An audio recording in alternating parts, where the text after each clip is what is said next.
अम्मा बाद अस्तगफिरुल्लाह ली व लकुम। તમામ તારીફ અને હમદો સનાને લાયક ઈ પાક પરવરદિગાર છે કે જે એક છે, જે એકલો છે, પૂરી કાયનાત એની મોહતાજ છે, પણ એ કોઈનો મોહતાજ નથી. ન તો તેના કોઈ મા બાપ છે, ન તો તેની કોઈ ઔલાદ છે, ન તો કોઈ તેનો સાથી અને શરીકે હયાત છે. દુરૂદો સલામ થાય મુહમ્મદ અને આલે મુહમ્મદ ઉપર.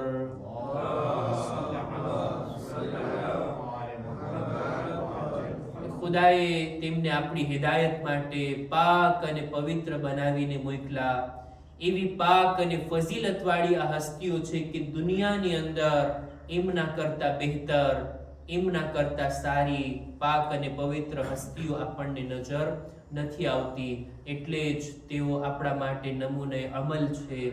એમની સીરત, એમના શબ્દો આપણા માટે હુજ્જત છે અને આજ દિવસ સુધી આપણે એમની હિદાયતથી લાભ અને ફાયદો ઉઠાવી રહ્યા છીએ.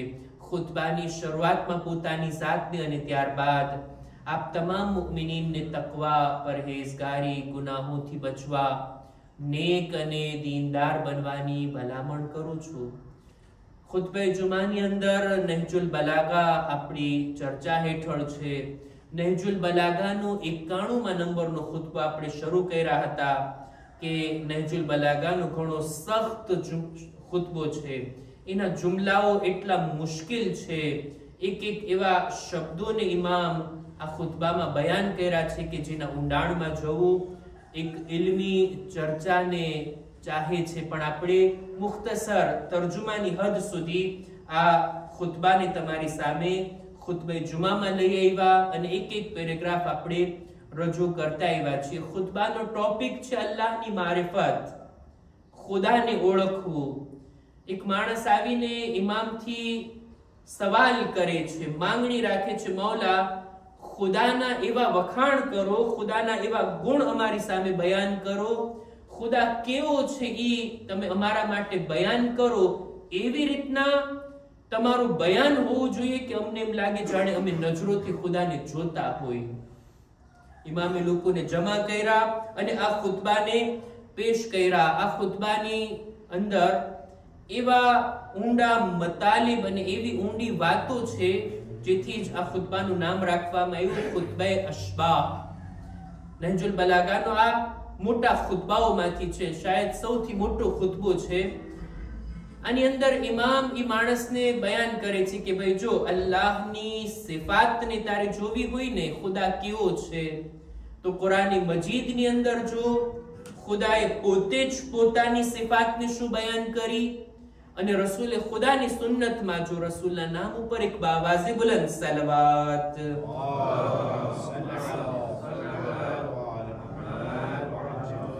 જે સિફાત, જે નામો કુરાની મજીદમાં અને રસૂલે ખુદાની સુન્નતમાં બયાન થયા, ઈ એક નામને તું લઈ લેને, એના ઉપર વિચાર કરને, ખુદાને ઓળખવામાં તને મદદ મળશે. અને આ વાત ઉપરથી આ ખુતબાની અંદર આ જુમલાથી, ઇમામની આ હદીસથી આપણા ઉલમા બયાન કરે છે કે અલ્લાહના નામ તૌકીફી છે.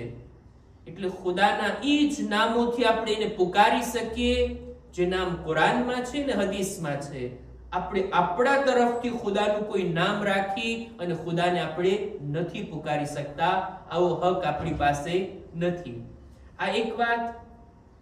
બીજી એક વાત જેને આજે મારે રજૂ કરવી છે, આજના પેરેગ્રાફમાં ઇમામ ફરમાવે છે કે વઅલમ અન્ન الراسخين في العلم هم الذين أغناهم عن اقتحام السدد المضروبة دون الغيوب الإقرار بجملة ما جهلوا تفسيره من الغيب المحجوب. કેટલી વાર સુધી હું વિચાર કરતો રહ્યો કે આ શબ્દોને હું કેવી રીતના ગુજરાતીમાં લાવું. પછી વિચાર કર્યો કે આ જુમલાના ભાવાર્થને જ હું રજૂ કરું ને તો એ જ બહેતર રહેશે, બધાના માટે આ ફાયદાકારક રહેશે આની ચર્ચા. મૌલા ફરમાવે છે કે જો ખુદાની ઝાત, ખુદાનું એક્ઝિસ્ટન્સ, એનું વજૂદ એ કેવું છે એ તો આપણે સમજી જ નથી શકતા. ત્યાં સુધી આપણે પહોંચી જ નથી શકતા. ફક્ત આપણે ખુદાના ગુણો, એની સિફાત, એની કાલિતે, એને જ આપણે સમજી શકીએ છીએ. ખુદા શું છે, કેવો છે, એને નથી સમજી શકતા. પણ ખુદા રાઝિક છે, ખુદા હૈય છે, ખુદા કાદિર છે, ખુદા અલીમ છે, સમીዕ છે, બસીર છે. આ બધા એના જે નામો છે, એની સિફાત જે છે, એને આપણે એક હદ સુધી સમજી શકીએ. કેટલું સમજી શકીએ એની સિફતને? જેવી એની સિફતો છે એને સમજવાનો હક આપણે અદા કરી શકીએ? ના. ખુદાની ઝાત એની કોઈ લિમિટ નથી, ના મહદૂદ છે. કોઈ એની સીમા કે હદ નથી કે ખુદા અહીંયા સુધી છે. અનલિમિટેડ. એની સિફાત પણ એના જેવી જ, એની કોઈ હદ નથી. અને ખુદ આપણે, આપણો મગજ, આપણા વિચારો, આપણું ઇલ્મ, એની એક લિમિટ છે, એક કેપેસિટી છે. એક હદ સુધી આપણે સમજી શકીએ, કેચઅપ કરી શકીએ. બધું આપણે આપણા મગજમાં નથી ઉતારી શકતા. એટલે જ ખુદાની સિફાતને આપણે આપણી હદ સુધી સમજી શકીએ છીએ. આ બીજી વાત. ત્રીજી વાત, ખુદાની સિફાતના બારામાં ક્યારે એવો ઇસરાર ન કરવો જોઈએ કે ખુદા જેવો છે એવો જ મારે સમજવો છે. ખુદા અલીમ છે મતલબ શું? ખુદાનું ઇલ્મ કેવું હશે, કેટલું હશે, કઈ હદ સુધી છે, આપણે સમજી શકીએ? હરગિઝ નહીં. ખુદા તાકતવર છે, કાદિર છે, એની કુદરત કેવી છે? આપણે કાદિર અને કુદરતમંદ જોઈએ એટલે કોઈ મોટો પહેલવાન આપણી નજરમાં આવે, કેટલું વજન ઉપાડી શકે, કેવી કુસ્તી લડી શકે. ના, કાદિર ખુદાની બારગાહમાં જ્યારે અર્ઝ કરવામાં આવે, ઇન્નકા અલા કુલ્લિ શૈઇન કદીર, કુલ્લિ શૈ, બધી ચીજો પર કુદરત રાખે છે. મતલબ શું? શું આપણે ડિટેલથી એની આ સિફતને સમજી શકીએ? એના બારામાં ઇમામ ફરમાવે છે કે જો કોઈ પણ વાતને આપણે સમજવી હોય ને, એક હોય છે એના બારામાં ઇજમાલી જાણકારી, એટલે સુપરફિશિયલ, આપણને થોડા ઘણા અંશે ખબર હોય કે આ ચીજ છે. એક હોય છે ડિટેલમાં જાણકારી. બે જાતની આપણી જાણકારી હોય. ખુદાની સિફત માટે આપણે કઈ જાણકારીને મેળવી શકીએ છીએ? દાખલા તરીકે, આપણા પાડોશમાં એક ઘર હોય, એની અંદર જો લાઈટ બળતી હોય, અંજવાળું હોય, દરવાજો ખુલતો હોય, બંધ થતો હોય, આપણને એમ ખબર પડી આવે કે એમાં કોઈક છે. આપણી ઇજમાલી જાણકારી છે, આપણને ખબર પડી આવે કે આ ઘરમાં કોઈ છે, બસ આટલું જ. પણ ડિટેલને આપણે નથી જાણતા, એની વિગતને આપણે નથી જાણતા. કેટલા લોકો એ ઘરમાં છે, કેટલા મર્દ છે ને કેટલી ઔરત છે, એની ઉંમર કેટલી છે, કેટલા બચ્ચાઓ છે, એ ક્યાંના રહેવાસી છે, કઈ ભાષા બોલે છે, શું ગમે છે, શું ખાય છે, બધી આપણે એની જિંદગીના બારામાં વિગત નથી રહેતી. આ બે જાતની જાણકારી, એક ડિટેલમાં અને એક ઇજમાલી. ખુદાની સિફાતના બારામાં મૌલા ફરમાવે છે કે વધુમાં વધુ ઇલ્મ રાખનારાઓ લોકો પણ એમ કહે છે કે ખુદાયા, તારી ફક્ત ઇજમાલી જાણકારી અમને ખબર છે, તું કેવો છો એ અમે સમજી જ નથી શકતા. રાસિખૂન ફિલ ઇલ્મ એક એવો દરજ્જો છે કુરાન મજીદની આયતોમાં, સૂરા આલ ઇમરાનની 7મી આયતમાં, જેનો ઉલ્લેખ મૌલા ખુતબામાં કરે છે. આ રાસિખૂન ફિલ ઇલ્મ, સૌથી વધારે ઇલ્મ રાખવા વાળા પણ આ વાતનો ઇકરાર કરે છે કે ખુદાયા, તારા બારામાં, તારી સિફતના બારામાં ફક્ત ઇજમાલી થોડી ઘણી અમને જાણકારી છે. ખુદાવંદે આલમને પણ આ વાત પસંદ આવી કે એ લોકો પોતાની હદને જાણે છે, કે મને ડિટેલમાં જાણવું કોઈ માટે શક્ય નથી, બસ આ થોડી ઘણી જાણકારી છે એ જ કાફી છે. મૌલા ફરમાવે છે કે એ સવાલ કરવા વાળા, તે અલ્લાહના બારામાં, ખુદાની સિફાતના બારામાં પૂછ્યું ને, બસ જે કંઈ તારી પાસે થોડી ઘણી જાણકારી છે ને એના ઉપર તું કનાઅત કર, સંતોષ પામી જા. એવું ના લાગે એવું ના બને કે ખુદાની સિફાતને સમજવામાં તું વધારે ઊંડો ઉતર અને ખુદાને સમજવાની બદલે તું ગુમરાહીમાં અને હલાકતમાં ચાલ્યો જા. એવું ના બને. આ બાબતને મેં બહુ ખુલાસો કરી અને ટૂંકમાં આજના પેરેગ્રાફને તમારી સામે બયાન કર્યો. ખરેખર આ એક એવી ઊંડી અને દકીક વાત છે ને જેને મૌલામાં બયાન કરે છે. એને જો આપણે આપણી રોજિંદા જિંદગીમાં એ સમજવું હોય ને તો ઘણી બધી એવી જાણકારીઓ છે કે જેને આપણે ઇજમાલી તौर પર ઉપરથી સુપરફિશિયલી આપણે ફક્ત જાણીને આગળ નીકળી જઈએ છીએ. કોઈ ચીજમાં આટલા ઊંડા નથી ઉતરતા. દાખલા તરીકે આપણે બધા જાણીએ છીએ ઝમાન અને મકાન. આપણે બધા એક પ્લેસમાં છીએ અને એક નક્કી ટાઈમની અંદર છીએ. ઝમાન એટલે શું, મકાન એટલે શું, એની વિગત, ડિટેલ, સમય એટલે શું, ફિલોસોફીમાં કેટલી ઊંડાણપૂર્વક ચર્ચા થાય, કેવા કેવા નજરિયા પેશ થયા છે. પણ હજી કોઈ પણ ફિલોસોફ આ રીતનો દાવો નથી કરી શકતો કે ઝમાન ટાઈમના કોન્સેપ્ટને મેં બરાબર ક્લિયર કરી નાખ્યા. ના કહી શકે. પણ એમ છતાં આપણે જાણીએ છીએ ને ઝમાન એટલે શું, ટાઈમ એટલે શું, પ્લેસ એટલે શું. આ ગ્રેવિટી જે આ છે આપણે બધા જાણીએ છીએ. કોઈ પણ ચીજ ઉપરથી નાખશું નીચે જ જવાની છે, આ ગ્રેવિટી છે. પણ એની હકીકત શું છે, હકીકતમાં એ કઈ વસ્તુ છે આપણે ડિટેલથી જાણીએ છીએ નથી જાણતા, પણ માનીએ છીએ ની વાતને. જે કઈ ઇલ્મી વાતો હોય, અકલી વાતો હોય, લોજિક ભરેલી વાતો હોય, આપણે બધા એને આપણી અક્લથી જાણીએ છીએ. બધા પાસે અક્લ તો છે ને, કોઈ નાની પાડે.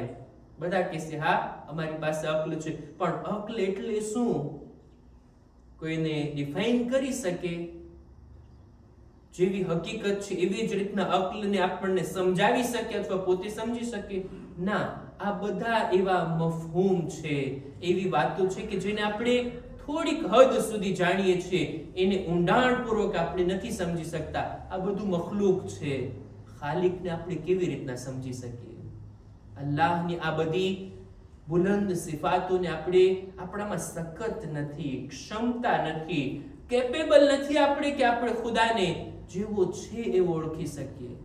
માસુમીન પોતાની દુઆમાં આ ઇકરાર કરતા નજરે પડે છે કે મા અરફના કા હક્કા મારિફતિક, ખુદાયા જેવો હક છે ને તને ઓળખવાનો એને અમે અદા નથી કરી શકતા. તો આપણી શું औकात? ખુલાસો કહેવાનો મતલબ એ કે ખુદાને આપણે ઓળખી શકીએ પણ આપણી હદ સુધી, આપણી લિમિટ સુધી, બિલકુલ ડિટેલથી ને વિગતની સાથે સમજવાની કોશિશ કરવામાં ગુમરાહી અને હલાકત સિવાય બીજું કંઈ નથી. અલ્લાહની મારિફતના બારામાં હજી પણ આગળ મૌલા ફરમાવે છે કે જેને ઇન્શાઅલ્લાહ આપણે આવતા ખુતબાની અંદર બયાન કરશું. અહેકામ અને મસાઇલના બારામાં મારે બયાન કરવું છે અને સાથોસાથ આવનારી એક મુનાસિબતના બારામાં પણ યાદ અપાવવું છે. આવનારી મુનાસિબત છે રોઝે અરબઈન, ચહેલુમનો દિવસ. ખરેખર ઘણો જ મહત્વનો દિવસ છે.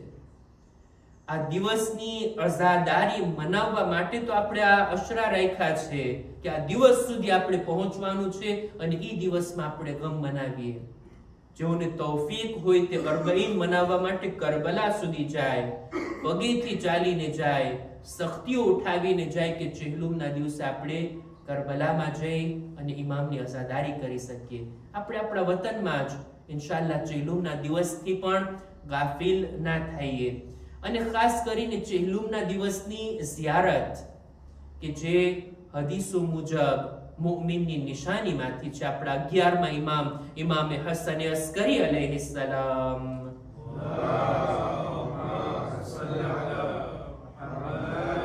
એમની રિવાયતમાં જે 5 મુઅમિનની નિશાનીઓ બયાન થઈ કે 51 રકાત નમાઝ પઢે, હાથમાં અકીકની વીંટી પહેરે, ત્યારબાદ માટી ઉપર સજદો કરે, બિસ્મિલ્લાહને બુલંદ અવાજથી કહે, અને પાંચમું છે ઝિયારતે અરબઈન, ચહેલુમના દિવસે ઇમામ હુસૈનની ઝિયારત.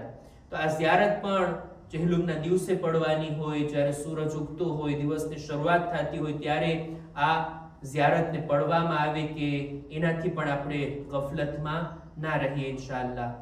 અહેકામ અને મસાઇલના બારામાં આપણી ચર્ચા કુનૂતના બારામાં હતી. આજે ચાહું છું કે કુનૂતની ચર્ચાને પૂરી કરું.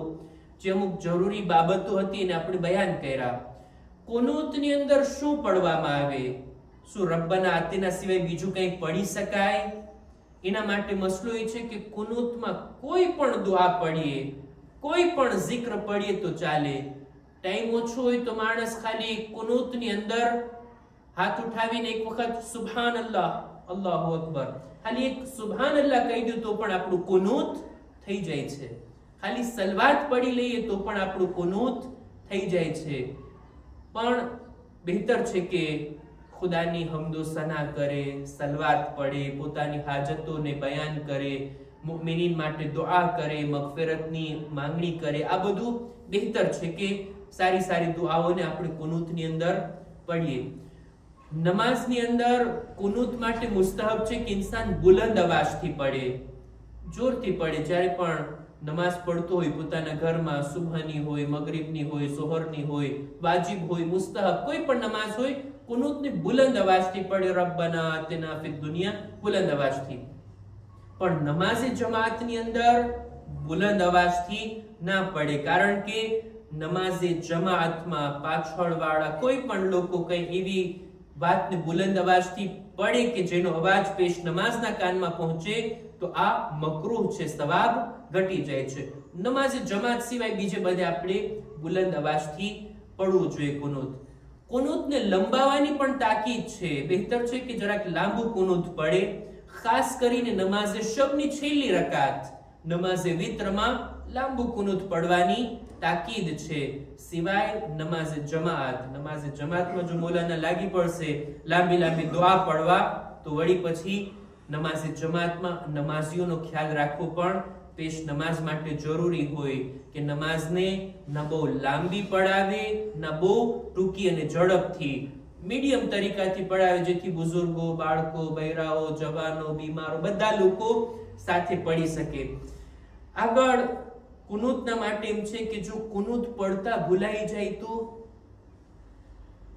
બીજી રકાત છે, કુલ હુવલ્લાહનો સૂરો આપણે પડ્યા, અલ્લાહુ અકબર પણ કર્યા અને રૂકુમાં જતા યાદ આવ્યું કે કુનૂત તો નથી પડ્યા, હજી રૂકુમાં પહોંચ્યા નથી, ફક્ત હજી વચ્ચે છે અને યાદ આવ્યું તો ઊભા થઈ જાય, કુનૂત પડે, પછી રૂકુમાં જાય.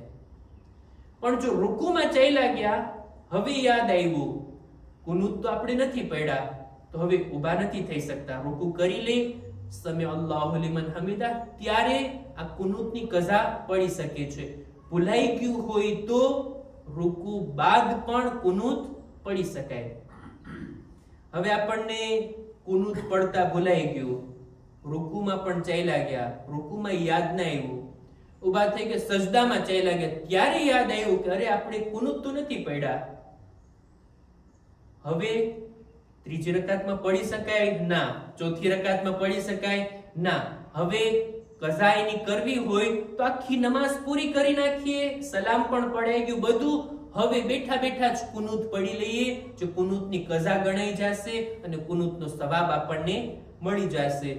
નમાઝ પડી લીધા, થોડીક વાર પછી આપણને યાદ આવ્યું, તસબીહ કરી લીધા પછી યાદ આવ્યું કુનૂત તો નથી પડ્યા, તો પણ કિબલા તરફ જોઈ અને આપણે બુલંદ હાથ કરી અને કુનૂતની કઝા પડી શકીએ છીએ. ઇન્શાઅલ્લાહ એનો સવાબ આપણી નમાઝમાં શામિલ થઈ જશે. આ હતા કુનૂતના બારામાં અમુક મસાઇલ કે મને લાગ્યું કે આપણે એને તમારી સામે રજૂ કરી, અને આ સાથે જરૂરી બાબતો જે કુનૂતમાં હતી એને આપણે તમારી સામે રજૂ કર્યા. ખુદાની બારગાહમાં આપણે દુઆ ગુજારીએ, પરવરદિગારા અમારી અઝાદારી, માતમદારી મજલિસોને તારી બારગાહમાં કબૂલ ફરમા.